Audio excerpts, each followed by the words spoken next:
Om Shanti Shanti. Yeah, meditation to experience spirituality is, of course, the most direct way. It's the most not just common, but generally effective way.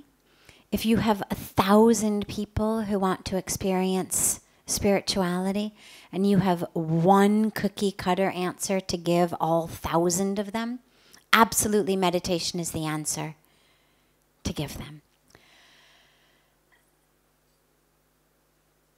But there's also, thankfully, because see, the catch-22 of that is, if you don't believe in spirituality, it's hard to get people to meditate.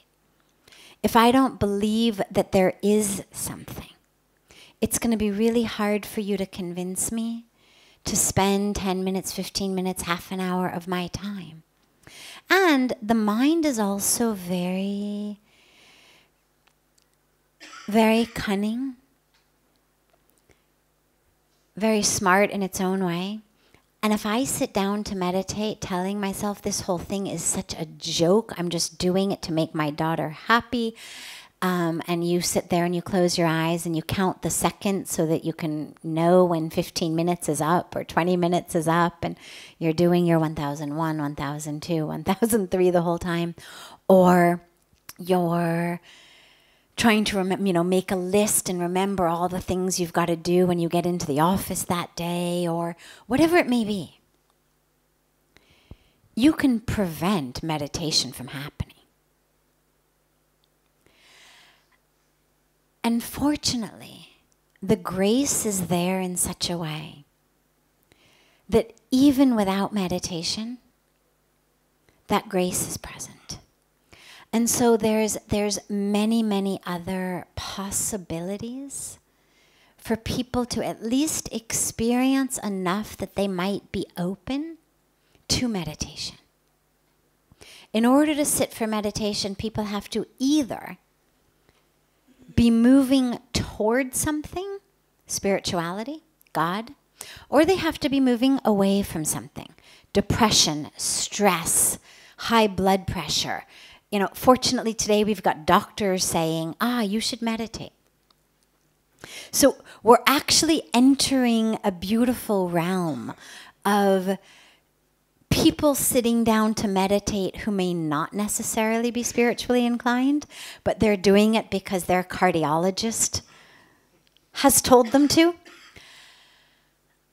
But it has to be either moving towards something, so there is this thing of spirituality and I want to have it, so I'm going to meditate.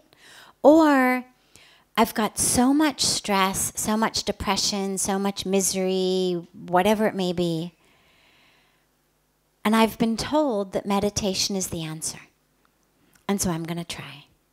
But if I don't have one or the other, if I'm not actively moving towards something or actively aware of suffering from something, people are very busy these days.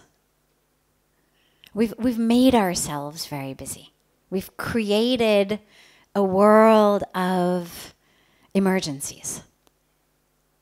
Everything has become an emergency. Everything has become immediate. Part of it we've been brainwashed by our devices that are constantly binging and pinging and beeping. And so it's created a world in which it's got to be now, immediately. That bing means look at it. That beep means do this. And so to get people who aren't actively moving towards something or away from something to meditate is sometimes difficult.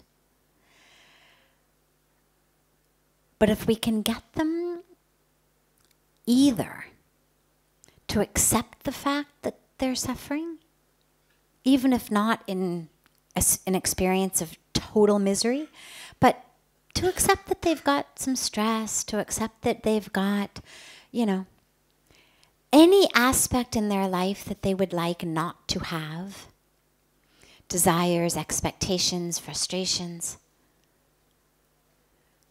there's a body of literature that meditation is the answer. And that body is growing. And so soon we're going to get to a point of being able to say, okay, no problem. But do you have high blood pressure? Do you have cholesterol? Do you have diabetes? Meditation's for you.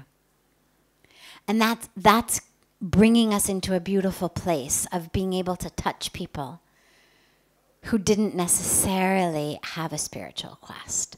But until that, we've got this beautiful grace that touches us in so many ways, in so many places, whether we know to sit and meditate or we don't know. Grace is always there.